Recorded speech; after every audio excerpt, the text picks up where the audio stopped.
Bonjour et bienvenue. L'affaire... Qu'est-ce qu'il y a, monsieur Jolivet? Vous allez pouvoir rouspéter dans un instant. Attendez, vous savez même pas de quoi on parle. Vous savez? Bon, alors, l'affaire Dieudonné n'est pas anodine. A-t-il volontairement franchi la ligne jaune? Un sujet de réflexion que je livre à la sagacité de mes invités.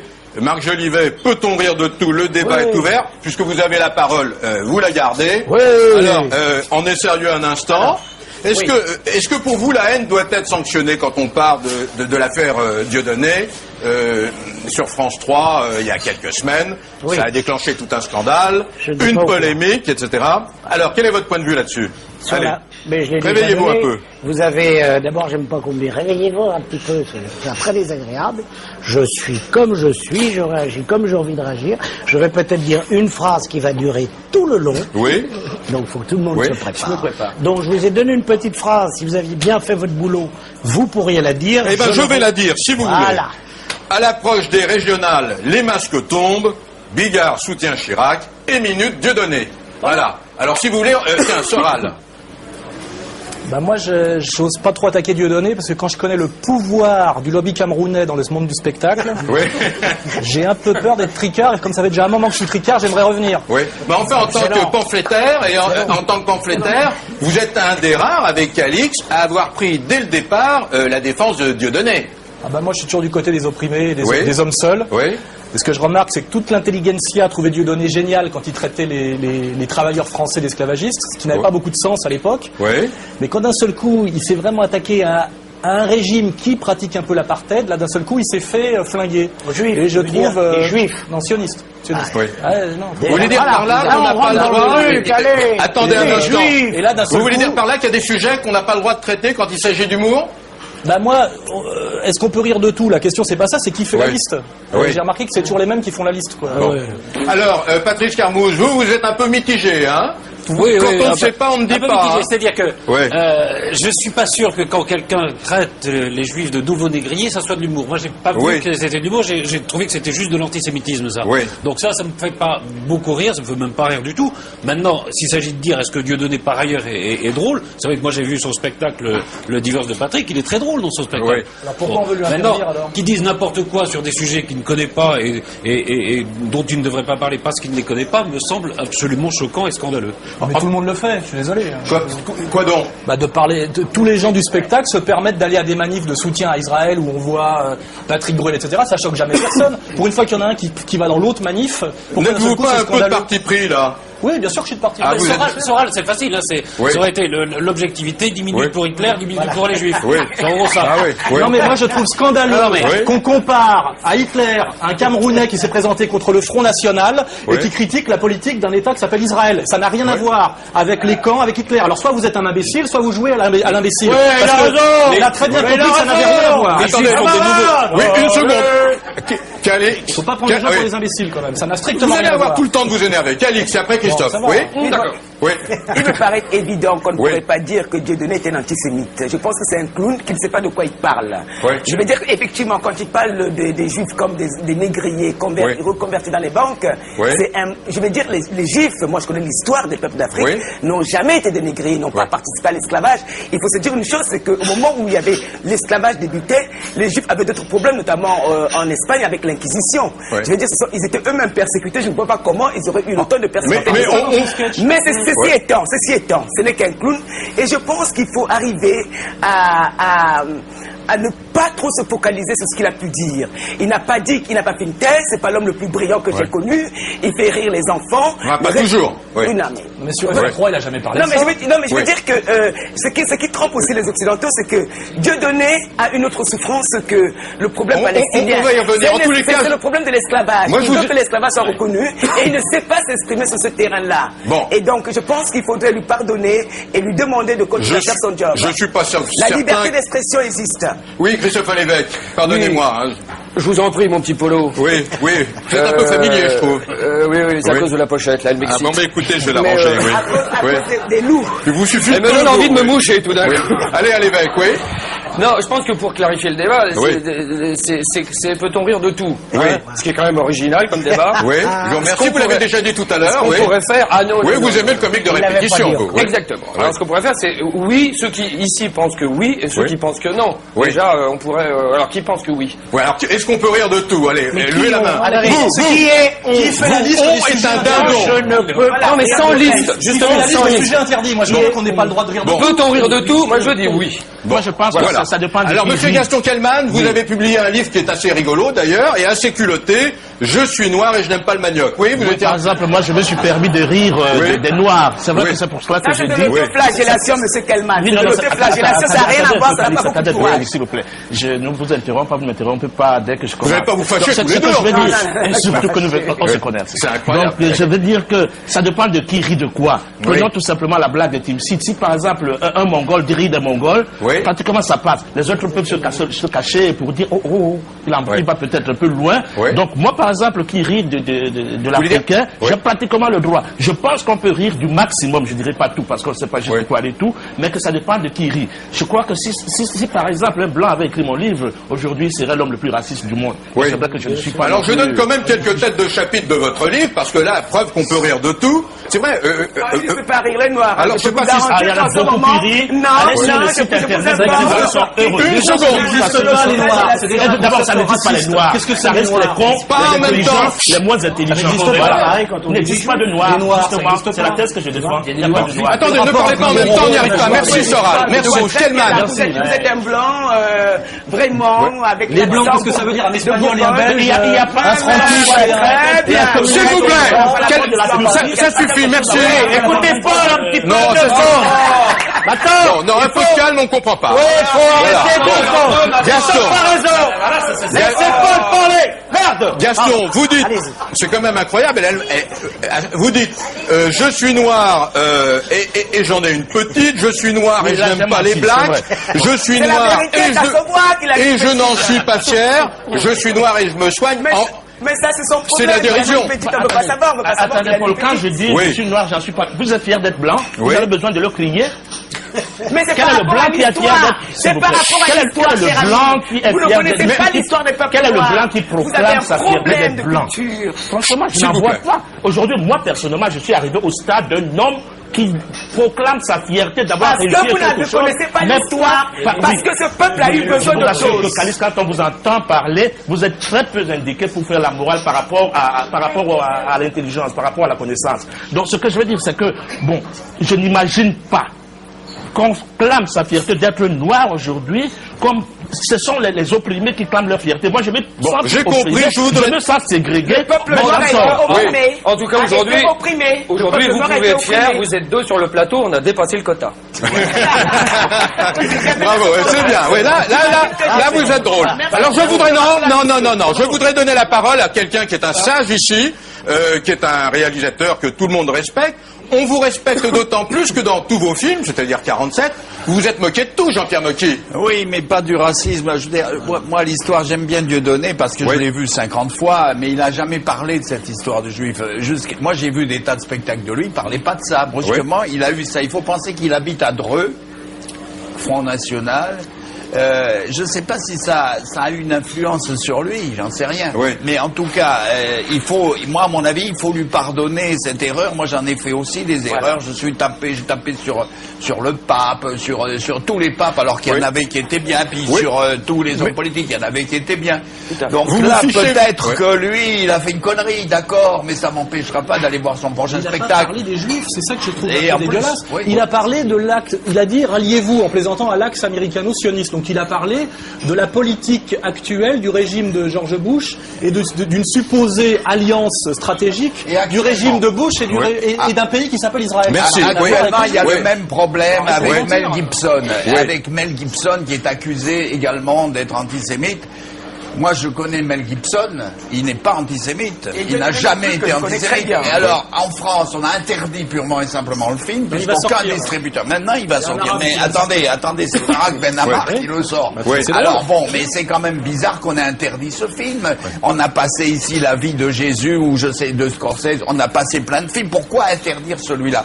Alors, à partir du moment où l'interdiction devient une chose évidente pour dès que quelqu'un sa langue fourche, on peut plus rien faire. Alors à ce moment, on va tous se planter quelque part. Marc Jolivet, vous dites, vous moquez volontiers des puissants, mais jamais des minorités. Hein. Vous êtes ni insultant, ni blasphématoire. Non, je trouve que c'est une fierté d'humoriste que de jamais se moquer des femmes. Le sexisme amène au racisme et le racisme au fascisme. C'est l'histoire de l'humanité qui nous le prouve. Donc, ben oui, excusez-moi, je fais des phrases. Je tiens à m'excuser de ne pas dire je tiens à m'excuser de ne pas dire bip coup de poil toutes les 2 secondes. Je tiens à m'excuser. Ça n'a rien à voir avec le sexisme, Marc. Pour moi, le lâcher de salope, c'est un texte sexiste. Mais là, peut-être qu'il va un peu loin, on est bien d'accord. Mais voilà, pour moi, si on se... Mais oui, mais... attendez, on va éclairer le problème. Alors, bien sûr que de se moquer des minorités, des faibles, c'est drôle. Il n'y a que des minorités. C'est bien. Mais oui, l'ensemble des minorités. S'il vous plaît. Moi, je suis la minorité des grands cons. Ça, c'est la minorité des mecs qui se taisent. Où est-ce que vous avez vu des majorités? Il n'y a que des minorités. Merci. Bah oui, il y a une vraie question, c'est de savoir à qui on s'adresse. Moi, quand un mec vient dans la rue et me dit « Ouais, t'es Marc Jolivet, je t'aime pas. » Ok, pourquoi? Parce que Bigard, il dit les femmes, c'est des salopes, il a raison. Et puis les juifs, je les aime pas non plus. Et Dieudo, il a... Ça arrive, ça, ou pas? Bien sûr. Est-ce que vous êtes au courant, cher ami, que l'extrême droite progresse? En France? Oui, malheureusement. Non, mais en Europe. Donc, est-ce que le rôle de l'humoriste, c'est d'aller vers ce genre de choses, d'appuyer là-dessus et de faire venir des gens? Je ne crois pas. Moi, j'essaie de vous... Écoutez, on va donner la parole aux autres. Je ne sais pas s'il semblait que Dieudonné critiquait un régime d'extrême droite, mais on n'a peut-être pas tout à fait la même chose. Attendez, un peu d'or. Calix, oui. Et après, le Gérias qui n'a pas parlé. D'accord, parce que par exemple, Michel Leb, pendant des années, s'est foutu des Noirs. Je n'ai pas vu ce genre de tollé contre Michel Leb. Il s'est moqué de nous, il nous a traités de singes depuis 20 ans, il a fait tout son beurre sur le peuple noir de France et du monde. Personne ne lui a choqué. Mais personne, il n'a pas été interdit d'antenne, il est passé par... Non, mais il n'est pas insultant. Si, de l'autre côté. Dans ses propos, en tout cas. Et même celui qui est mort là, Coluche, pareil, à un moment donné, quand il dit que Dieu a fabriqué les singes, il lui restait trop de poils, il en a fait des noirs. Ouais. Bon, il n'a pas été harcelé. Merci. Le Gérias. Vous, 6 secondes, merci. Et le fascisme, il arrive à grands pas. Merci, non, un peu de discipline, le Gérias. Le problème était de savoir, est-ce qu'on peut rire de tout? Oui. Je crois qu'on peut rire de tout ce qui est drôle. Je n'ai pas trouvé le sketch de Dieudonné drôle. Je trouve que c'était un sketch bâclé, pas bien écrit et pas drôle du tout. Et terminer par Israël, ça ne me fait pas rire. Dire qu'on se torche avec tous les drapeaux, ça ne me fait pas rire. Il y a des gens qui ne sont pas des nationalistes ni des extrémistes qui sont morts pour des drapeaux. Et se dire qu'on se torche avec des drapeaux ne me fait pas rire. Donc c'est pas une victime, il l'a allumé l'incendie. Il a allumé un incendie et aujourd'hui il dit qu'il est victime. Il est victime d'extrémistes qui veulent mettre le feu à des salles, mais il a lui-même allumé l'incendie.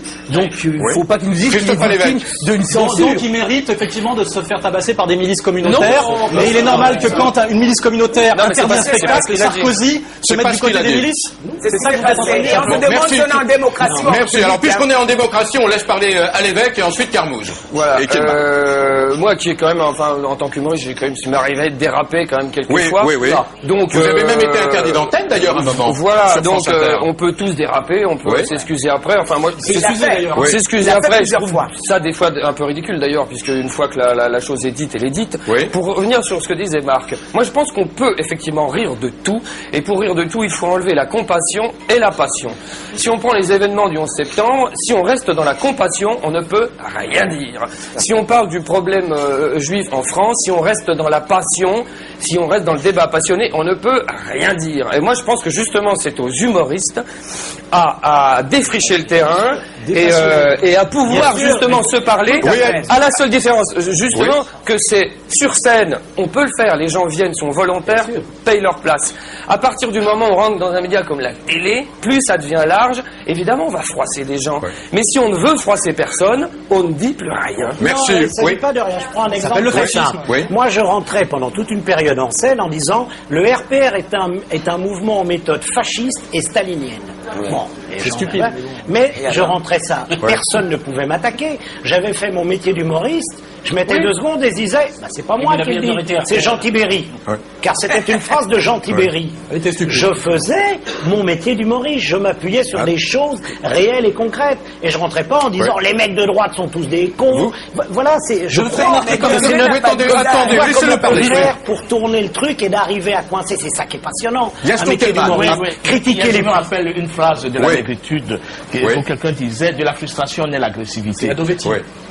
Pardon? C'est Adovetti qui écrit sur la négritude. De la frustration naît l'agressivité. On comprend par exemple, j'ai une affiche dans mon bureau où c'est marqué l'esclavage a été aboli il y a 150 ans, à quand la prostitution. C'est vrai que quand on compare un génocide comme l'esclavage avec la prostitution... Mais là, on s'éloigne un peu du sujet. Ce que je veux dire, c'est que quand les jeunes, par exemple, noirs, voient ça, notamment Dieudonné, quand on a été nourri de ce matraquage du doigt en Afrique du Sud, dans l'esclavage, aux États-Unis avec le Ku Klux Klan, c'est vrai que quelque part, il y a une certaine...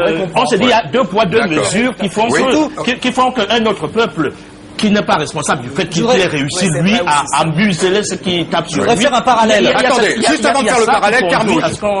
Moi, je crois qu'il y a 2 sujets. D'abord, je voudrais recentrer le sujet. Est-ce qu'il fallait l'interdire ou pas à l'Olympia? On n'a pas répondu à cette question. Il n'a pas été interdit. Attendez, on vote. Allez, il fallait l'interdire ou pas? Il n'a pas été interdit. Sarkozy l'a interdit. Il n'a pas été interdit. Il n'a pas été interdit. Bon, alors, puisqu'on n'arrive pas à se mettre d'accord, Carmouche. Non, je crois qu'il y a 2 problèmes. Il y a peut-on rire de tout, ça c'est une question individuelle. Après tout, chacun a sa barrière à la place où il veut. Donc c'est une chose, on rit à peu près de tout, on n'est pas toujours fier de ce dont on rit. On est d'accord que le sketch de Dieudonné n'était pas drôle. Autre chose est l'antisémitisme. Et il y a de l'antisémitisme dans ce qu'a dit Dieudonné. Et sur cet antisémitisme, il y a en effet une parole antisémite qui jusque-là n'osait pas s'exprimer et qui s'exprime de plus en plus. Ça pose un problème, que vous le vouliez ou non. Et qu'il relaye cette parole antisémite me pose un problème. Attendez. Je tiens comme à dire que Dieudonné, comme beaucoup de noirs, n'a pas été élevé dans cette culture. Être antisémite, c'est une culture que les peuples noirs n'ont pas. On ne sait même pas ce que c'est en Afrique, on ne sait pas ce que c'est, on l'apprend ici. On se rend compte qu'il y a des blancs entre eux, ils sont différents. C'est un peu comme se disait la tribu X contre la tribu Y. Et nous, on ne comprend pas. Je veux dire que quand on dit des noirs qu'il est antisémite, on ne sait pas ce que c'est. Merci, Camille. Ce que je remarque, moi, c'est que récemment, Michael Youn est allé chez Ardisson. Et pour rigoler, il a dit, moi, je vote Front National au régional. Et il l'a dit. Oui, Michael Youn a dit, je vote Front National au régional chez Ardisson, en rigolant. Et après, il a même dit, arrêtez de dire du mal de mon pote Jean-Marie. Il n'y a pas eu de tollé dans les médias. On a compris. On a compris. Il a le droit de voter Front National, c'est un... Non, mais je veux dire, je n'aime pas le 2 poids, 2 mesures. Si on avait voulu être de mauvaise foi, et si on avait voulu faire chier, s'il y avait eu un lobby noir dans les médias qui aurait dit, on va se jeter pour faire un contre-feu sur Michael Youn qui a appelé à voter Front National. Or, ça ne s'est pas fait. Parce qu'à un moment donné, il faut être dans l'honnêteté. Je pense que Dieudonné n'a pas été très drôle. Je pense qu'il maîtrise pas très bien le sujet, on est d'accord. Il s'est excusé. Je pense que les persécutions qu'il subit sont contre-productives. C'est ça qui fait monter l'antisémitisme. Merci Alain Sarraz. Parce que les Français ne comprennent pas qu'il y ait des gens qui ont le pouvoir de s'acharner à ce point-là sur ce mec. Merci. C'est ça. D'autant plus que les gens justement qui s'acharnent pardon chrétien sont en train de montrer qu'il a raison de dire ce qu'il avait dit, même s'il l'a dit de façon peu drôle. C'est pour ça que la bonne idée. On sait qu'il y a un lobby sioniste. Merci. S'il vous plaît. C'est pour ça que je crois que, je l'ai déjà dit à Diodo, je lui redis, la meilleure chose à faire, c'est faire comme a fait Patrick Timsit. Et au théâtre de la Main d'Or, il fait une réunion où il appelle ses frères israéliens et ses frères palestiniens en disant, voilà, on est frères, on va dans le même bateau, la paix, un plan de Genève. Parce que les médias l'ont pas relayé, je suis désolé. Il faut enlever la fin. Il n'a pas fait une soirée au profit de la LICRA. Voilà, non mais des mouvements pas. Non mais voilà, un truc où on montre que quand même ce qui nous intéresse, c'est le plan de paix. Merci Marc. Merci Marc. Pour ça, il faut enlever la passion.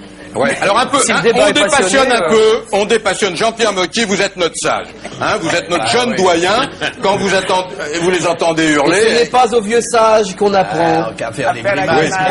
Écoutez, ils disent des choses justes et des conneries aussi. Donc, alors soulignez les conneries. Il faut savoir que tout ça, nous avons tous dit du mal du prochain, que ce soit l'un ou l'autre. Dieudonné, moi je crois qu'il faut lui pardonner maintenant cette histoire, et puis c'est tout, et on a eu tort de dire qu'il ne voulait pas payer je sais pas quoi, des policiers pour passer à l'Olympia. Il a été obligé de jouer dans la rue, je crois, si je ne me trompe. Je trouve que c'est pas bien ça, parce que effectivement, comme il le dit lui, on n'a pas attaqué Youn, on n'a pas attaqué plein de gens qui parlent du Front National ou qui disent qu'ils sont d'accord contre les Noirs. Tout ça. Moi, je crois que... Sur les Français aussi, sur les beaufs. Qu'est-ce qu'on a pris dans la gueule, les beaufs? Moi, je suis le représentant des beaufs. Vous êtes un vrai beauf, vous, non? Ah oui, bien sûr. Qu'est-ce qu'on prend dans la gueule depuis 30 ans? Moi, je suis beauf et catholique et français. Je peux vous dire que quand vous êtes beauf, catholique français, One Savoyard, c'est rien. Les catholiques, ils en prennent plein. On en prend plein la gueule. On se fait insulter, humilier, ridiculiser, traiter de fachos. Et moi, je m'étais moqué de Dieudonné parce qu'il traitait tous les ouvriers français de marchands d'esclaves. Je lui ai dit, tu sais, nous, on descend les 3/4 de temps de paysans français et d'ouvriers qui ont passé leur temps à travailler pour pas grand-chose. Par leur bourgeoisie. Merci. Et il l'a compris Dieudonné et il m'a écrit une lettre pour me dire c'est vrai, j'ai été un peu léger sur le sujet. Merci. Voilà. Moi, je traite les curés de pédophiles. Et pardon? Oui, mais je les traite de pédophiles. Ils sont pas tous pédophiles. Il y en a une grande partie. On en a arrêté encore un l'autre jour. Mais bon. Mais j'ai tort aussi, alors tous les catholiques vous moquez tout le monde, vous moquez des sportifs, vous moquez des politiques, vous moquez de lourdes, des marchands du temps. Ils sont drogués pour la plupart, mais il n'y a pas que d'ailleurs. Bon, alors, ils sont tous dopés. Les juifs. C'est bon, mais j'ai le droit de le faire. Autrement, je fais plus de films, on travaille plus. Je crois. Une seconde, merci, une seconde. Une seconde. Dieudonné s'est foutu de tout le monde. Il s'est foutu des Noirs, il s'est foutu des catholiques, il s'est foutu des musulmans, il se fout de tout le monde, c'est le problème. Merci. Merci. Non, je crois qu'il faut faire attention à l'amalgame, surtout dans la période. C'est vrai qu'on rigolait plus il y a 20 ans ou 30 ans. D'autres choses. Mais moi, j'aimais pas quand des proches se moquaient des juifs. Mais ça, je reconnais, je suis fragile et sensible. Ça ne me fait pas rire. Ou Coluche, quand il... Je n'aime pas ça. Je demande juste, moi, le droit qu'on m'autorise à ne pas rire quand on se fout des femmes. Moi, je suis désolé, je voudrais dire une phrase importante. Le jour où on pourra se moquer des juifs en France, c'est que l'antisémitisme sera réglé. Parce que le problème, c'est toutes les arrière-pensées. Vous chiez dans votre froc quand vous pensez que quelque part vous êtes antisémite. Moi, ça ne me pose aucun problème. Je pense que je suis droit dans mes bottes par rapport à ça. Je garde pas en même temps. C'est tout. Carmouche. Le problème est bien que la question d'antisémitisme n'est pas réglée. Oui. Bah oui, c'est bien le problème. Interdire de critiquer Israël au nom de ça, c'est un très mauvais combat, très contre-productif. Très contre-productif. Attendez, on comprend rien. Non, merci, silence. On ne vous entend pas, s'il vous plaît. Est-ce que le problème anti-noir est réglé? Je pense pas. Pourtant, on s'est moqué des Noirs. Tout le temps, ça moque des Noirs. Et moi, ni les Kurdes, ni les Arméniens, ni les Indiens d'Amérique, 60 millions de tués. Est-ce que le problème anti-Sarkozy est réglé aussi? Bon, alors un peu dans l'ordre. Minorité hongroise. S'il vous plaît. Le truc est quand même assez drôle, c'est qu'on se retrouve aujourd'hui. On a deux martyrs. On a Dieudonné qui est interdit d'Olympia et Le Pen qui est interdit d'élection. Mais seulement, chacun à son niveau a fait une connerie avant. C'est-à-dire qu'il y en a un qui a fait ce sketch assez débile et l'autre qui a oublié de se domicilier à Nice pour se présenter aux élections. Donc c'est quand même, mais c'est quand même leur faute à l'origine. Je vois qu'il y a un vrai plaisir à associer Le Pen et Dieudonné. C'est du subliminal, ça. Moi, j'ai une question que je me pose, c'est est-ce que Dieudonné est content, est-ce que Dieudonné est aujourd'hui content des extrémistes qui l'entourent et qui sont ses amis? Autour de lui, il n'y a pas d'extrémistes. Il n'y a que des mecs à cheveux longs qui sont issus de l'extrême gauche et qui viennent en général. Bon, merci Soral, ça va. Et qui prennent sa défense. Merci. Il est méprisé par l'extrême droite. Merci Soral, ça suffit, merci. Marc Jolivet, je voudrais qu'on dépassionne un peu, on ne comprend rien. S'il vous plaît. Pas mentir. Merci. Et si une minute on rendait hommage à Alex Métayer, à Claude Nougaro. Ah ben voilà, c'est vrai, oui, c'est vrai. D'un seul coup, ça me vient, je dis Alex nous a quittés. Il y avait l'affaire Dieudonné, on en a à peine parlé. Moi, j'aimais beaucoup cet homme. Je trouve que c'était un humoriste engagé politiquement aussi. Et je trouve qu'on n'en a pas beaucoup parlé. Et je trouve ça un peu dommage. Non, Alex, ça fait quelques jours. Alex, oui, la preuve, tu vois. Vous en avez. Mais vous, par exemple, dans votre carrière, Marc Jolivet, vous avez eu des procès? Silence Calix. Et je sais que je parais un peu ridicule, mais c'est ma fierté. Vous n'avez jamais eu de procès? Jamais. Mais c'est une faute professionnelle, ça. Mais non, mais on met pas ça m'arrivera peut-être. En tous les cas, moi, je suis fier de ça. Et comme je disais à propos du RPR, où je critique le président de la République, Bush, Sharon, Israël, où je critique ouvertement, Ben non, ça m'est pas arrivé parce que j'essaye, je n'ai pas la prétention de réussir, mais j'essaye de tourner 7 fois ma langue dans ma bouche afin de ne pas être attaquable et qu'on ne puisse en aucun cas se dire il est raciste, il est sexiste. Non, je n'ai pas envie parce que je ne le suis pas. La frontière entre tourner ta langue dans ta bouche et l'autocensure est extrêmement... Absolument, Christophe. Et moi je pense que sur scène justement cette ligne jaune ou la ligne rouge comme ça, sur scène on peut se permettre de la franchir de temps en temps. Mais on peut y aller, justement, c'est flirter avec cette ligne-là qui est intéressant. Bien sûr, et Christophe, je crois, tu vas me dire si on est d'accord, j'ai vu un petit peu, je te connais pas bien, j'ai un peu l'impression que tu critiques aussi, et c'est ce qui te passionne, la critique sociale, les puissants. Oui, on est d'accord. Ils sont les puissants. Ce que j'ai entendu dans tes textes, c'est ça. Merci, ça devient une conversation personnelle. Moki, vous avez eu combien de procès, vous? J'en ai eu beaucoup, mais le Front National a arraché mes affiches pour le miraculé. J'ai eu des procès vous avez avec été un les peu loin pour le miraculé. j'ai eu des procès avec tout le monde, avec l'Assemblée nationale, quand je les ai montrés à poil, j'ai eu... vous exagérez toujours un peu, quand même. On m'a attaqué, mais on m'a attaqué à l'intérieur, c'est-à-dire on m'a empêché de boulonner. C'est-à-dire on m'a pas attaqué ouvertement comme Dieudonné aujourd'hui. On m'a attaqué en ne me faisant plus travailler, en me donnant plus d'argent à la télé, etc. On m'a attaqué comme ça, c'est une autre forme d'attaque. Vous avez été obligé. Et je crois qu'il y a beaucoup de gens qui sont comme ça, qui essayent de dire des choses, ils les disent et après on leur coupe la chic, on leur donne plus de fric. Vous pouvez. Alors j'espère que Dieudonné, malgré son problème, il va pouvoir continuer à travailler parce qu'il pourrait ne plus continuer. Je voudrais faire encore une petite remarque. Une dernière, parce que vous me prenez la tête aujourd'hui. Un peu vicieuse. Il y a plusieurs comiques qui ont soutenu Dieudonné dans un premier temps sur l'élan du cœur. Il y a Ruquier qui l'a fait, il y a Patrick Sébastien. Quand on leur a redemandé une deuxième fois est-ce que soutenez, ils ont dit non, je ne veux plus parler de cette affaire-là, c'est trop chaud, c'est trop dangereux, ça coûte trop cher. J'aimerais bien qu'ils nous racontent pas off, mais on, ce qu'ils disent off, sur pourquoi ils veulent pas soutenir Dieudonné et pourquoi ça coûte si cher dans le métier. Le gériatre, votre point de vue. Sur ce qu'il vient de dire, vous l'écoutez pas. Si, absolument. Non, vous l'écoutez, répétez. Écoutez, Eric, ce débat ne t'intéresse pas. Où est le vrai courage? Est-ce que vous pensez qu'on en a assez parlé et que ça suffit? Voilà. Moi, je crois qu'il faut pardonner à Dieudonné. Il a demandé à ce qu'on l'excuse. Excusons-le. Maintenant, quand il parlera de politique, il tournera cette fois sa langue dans sa bouche. Il se renseignera sur les sujets dont il parle. Et je crois qu'il a eu tort de se faire l'écho d'une espèce de vulgate que j'ai trop entendu dans la bouche d'Ami Black, qui est... On a trop parlé de la Shoah, on a trop parlé des Juifs, les Juifs ont capté la pitié du monde et l'argent du monde, et maintenant parlons un peu de l'esclavagisme. Il y a une espèce d'antisémitisme rampant chez les Blacks, et je trouve que c'est dommage. Vous relancez le débat là. C'est dommage parce que vous parlez en même temps, on ne comprend rien. Bon, et ben voilà, c'est le mot de la fin. Merci au Café Bar. Ça suffit, voilà. Merci et à la semaine prochaine. Bon week-end à tous. Surtout